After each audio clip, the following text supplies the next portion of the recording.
दुनिया के कई बड़े बड़े देशों ने अमेरिका पर दबाव बनाया है कि वो दोबारा ईरान पर हमला ना करे, आइंदा जंग नहीं जारी रहनी चाहिए। और जिन देशों ने अमेरिका पर दबाव बनाया है उसमें चीन का नाम सर फहरिस्त है, फ्रांस का नाम है, जर्मनी का नाम है, इटली का नाम है। दुनिया के और भी कई बड़े बड़े देशों ने अमेरिका को ये मैसेज दिया है कि अब ये जंग रुकी रहनी चाहिए, जंग दोबारा रिज्यूम नहीं होनी चाहिए। अरब देशों ने भी अमेरिका पर दबाव बनाया है। अल जज़ीरा ने एक रिपोर्ट शाये की है और उस रिपोर्ट में यह दावा किया गया है कि सऊदी अरबिया ने, कतर ने और जो दूसरे अरब ममालिक है उन सब ने अमेरिका से कहा है कि अब दोबारा वो ईरान पर हमला ना करे। ये जंग जो रुकी हुई है ये जंग रुकी रहनी चाहिए, दोबारा रिज्यूम नहीं होनी चाहिए, वरना अरब देशों का सबसे ज़्यादा नुकसान होगा, इनकी मैशत का नुकसान होगा। फ़िलहाल अभी भी बिज़नेस का सत्यानाश हो गया है दुनिया भर में, और जंग दोबारा शुरू हो जाती है तो अरब देशों का ही सबसे ज़्यादा नुकसान होगा। ये बात वाज़ेह है कि ईरान ने अपना हुर्मुज़ को बंद कर रखा है। ईरान अमेरिका पर हमला करते हुए अरब ममालिक में मौजूद अमरीकी कंपनियों पर, अमरीकी एसेट्स पर निशाना बनाता है। इसलिए अरब देशों की मजबूरी बन चुकी है अमरीका को ईरान के साथ जंग लड़ने से रोकना। अमरीका की तरफ से ईरान को लगातार धमकी दी जा रही है और अमरीका का पूरा यही प्लान है कि ईरान अमेरिका के सामने सरेंडर करे, झुक जाए और अमेरिका की मर्ज़ी के मुताबिक वो माहदा कर ले, और ईरान ऐसा नहीं कर रहा है। अब मुज़ाकरात की मेज़ पर ईरान पर दबाव बनाने के लिए अमेरिका ने कुछ और पाबंदियां ईरान पर लगा दी है। जैसे अमेरिका का एक डिपार्टमेंट है OFAC, उसने एक ताज़ा बयान जारी करके कहा कि अपना हुर्मुज़ से जो भी जहाज़ गुजरेगा और वो जहाज़ अगर ईरान को टैक्स अदा करेगा तो उस जहाज़ पर पाबंदी लगा दी जाएगी। अमेरिका ईरान को काबू करने की कोशिश कर रहा है लेकिन उसमें वो कामयाब नहीं हो रहा है। तब उसने कह दिया कि दुनिया का जो भी जहाज़ स्टेट ऑफ हुर्मुज़ से गुजरेगा और वो ईरान की शर्त को मानकर उससे टैक्स देगा, उस जहाज़ पर अमेरिका पाबंदी लगा देगा। अब अमेरिका अगर ईरान से जंग नहीं लड़ रहा है तो दुनिया के दूसरे देशों को वो सता रहा है। फ़र्ज़ कर लीजिए इटली का कोई जहाज़ सऊदी अरब की सरहद से तेल लेकर जा रहा है और ईरान ने उससे कहा कि अगर तुम इसे क्रॉस करोगे तो पहले हमें टैक्स देना पड़ेगा, और इटली के शिपने जहाज़ ने ईरान को टैक्स अदा कर दिया। तो अब अमेरिका कह रहा है कि इटली के उस जहाज़ पर पाबंदी लगा दी जाएगी, उन कंपनियों पर पाबंदी लगा दी जाएगी। यानी पूरी दुनिया को अमेरिका ने अब धमकी देना शुरू कर दिया है।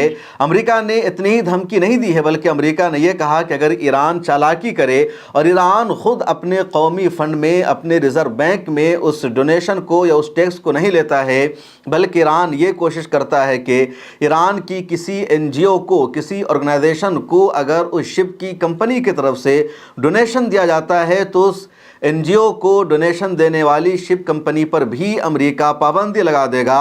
अमेरिका को अच्छी तरह अंदाज़ा है कि ईरान चालाकी कर सकता है। ईरान कहेगा कि वो कंपनी अगर डायरेक्ट ईरान को पेमेंट दे रही है, टैक्स दे रही है, तो पता चल जाएगा, तो किसी NGO को पैसा देते हुए, चंदा देते हुए पाया जाएगा, और अगर ऐसा होता है उस पर भी पाबंदी लगा दी जाएगी। अमेरिका यहाँ तक गिर चुका है।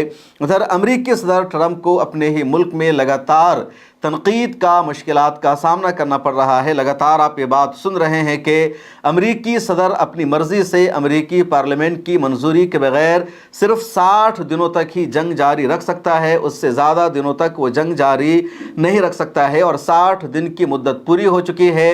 अब अमेरिकी सदर से कहा जा रहा है कि अब जंग जारी नहीं रख सकते जब तक अमेरिकी पार्लियामेंट से रेजोल्यूशन पास ना हो जाए कि अमेरिका ईरान के साथ या किसी मुल्क के साथ जंग जारी रख सकता है, उस मुल्क में अपनी आर्मी को भेज सकता है, और अमेरिकी पार्लियामेंट से मंजूरी नहीं मिल पा रही है।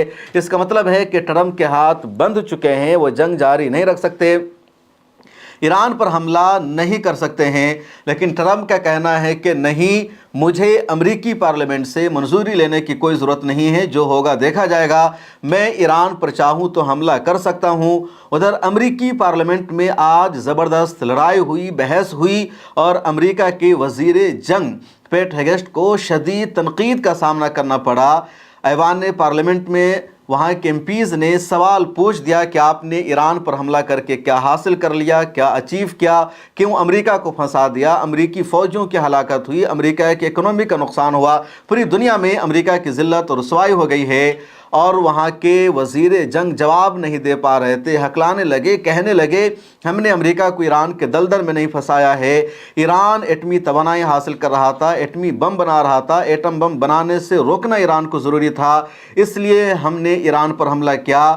پارلیمنٹ میں سوال پوچھا گیا وزیر جنگ سے کہ امریکہ کا کتنا اسلحہ اس میں خرچ ہوا ہے، کتنا ہتھیار بچا ہے، کتنا نہیں بچا ہے، ہمارے ہتھیاروں کی سچویشن کیا ہے؟ تو وزیر جنگ نے کہا اس لڑائی میں اچھا خاصا ہمارا اسلحہ جا چکا ہے، ہمارے انٹرسپٹر جا چکے ہیں، ہمارے میزائل خرچ ہو چکے ہیں، اور دوبارہ ان اسلحوں کو، ان ہتھیاروں کو حاصل کرنے میں لمبا وقت لگے گا۔ کم وقت میں ان تمام میزائلوں کو، ان تمام ہتھیاروں کو دوبارہ تیار نہیں کیا جا سکتا ہے۔ گولہ بارود سے جو ہتھیار تیار ہوتا ہے اس کو ریپیئر کرنے میں، دوبارہ حاصل کرنے میں وقت لگتا ہے۔ امریکی کانگریس میں باضابطہ وزیر جنگ نے اعتراف کیا۔ وائٹ ہاؤس میں امریکہ کے آرمی چیف کی طرف سے، وزیر جنگ کی طرف سے، پوری وار کیبنٹ کی طرف سے ڈونلڈ ٹرمپ کو بریفنگ بھی دی گئی کہ آپشن کیا ہے، کیونکہ ایران نے کہہ رکھا ہے کہ ابنائے ہرمز کا نظام اب وہی طے کرے گا اور وہاں سے گزرنے والے جہازوں سے ٹیکس لیا جائے گا۔ دوسری طرف ایران یہ بھی کہہ رہا ہے کہ وہ یورینیم انریچمنٹ کو امریکہ کے حوالے نہیں کرے گا۔ اب یہ دونوں ایران کا واضح ایجنڈا ہے۔ امریکہ کیسے ایران پر پریشر بنا سکتا ہے، اس کو جھکنے پر مجبور کر سکتا ہے، تو جو بریفنگ دی گئی ہے اس میں کچھ بھی سولوشن نظر نہیں آیا ہے، کیونکہ ہر حال میں امریکہ کا ہی نقصان ہو رہا ہے اور دنیا کے زیادہ تر ممالک نہیں چاہتے کہ امریکہ دوبارہ ایران کے ساتھ جنگ لڑے، اس لیے ٹائم لائن پوری ہو جانے کے باوجود بھی امریکہ نے کوئی فیصلہ نہیں کیا ہے۔ ادھر ایران امریکہ کے حملوں کو روکنے کی پوری تیاری کر چکا ہے اور ایران کا ایجنڈا ہے کہ اگر اس بار امریکہ نے جنگ شروع کی تو ایک ساتھ اسرائیل پر سب سے خطرناک حملہ ہوگا اور اسرائیل کو خطرناک نقصان پہنچایا جائے گا۔ ایران کے فورن منسٹر عباس عراغچی لگاتار مختلف پڑوسی دیشوں کے سربراہوں سے، وہاں کے وزرائے خارجہ سے بات چیت کر رہے ہیں۔ تازہ ترین رپورٹ یہ ہے کہ عباس عراغچی نے سعودی عرب، ترکی، آذربائیجان، پاکستان، مصر اور دوسرے کئی دیشوں کے وزرائے خارجہ سے فون پر بات چیت کی ہے اور ان کو اپڈیٹ دیا ہے کہ امریکہ کو ایران نے سیز فائر کے لیے تازہ پروپوزل میں کیا دیا ہے، کیا مطالبہ کیا ہے اور کیا امید ہے۔ ایران جنگ جاری رکھنا چاہتا ہے یا سیز فائر چاہتا ہے، یہ عباس عراغچی نے بات چیت کی ہے ان دیشوں کے سربراہوں سے۔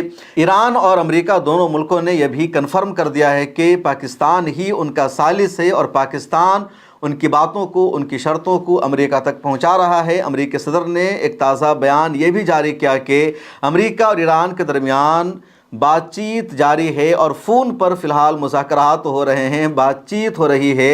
ایک اور خبر سامنے آئی ہے امریکہ سے، دراصل وائٹ ہاؤس میں امریکی صدر ڈونلڈ ٹرمپ سے صحافیوں نے بات چیت کرنے کے دوران کہا کہ پاکستان نے اپنا زمینی راستہ ایران کے لیے اوپن کر دیا ہے۔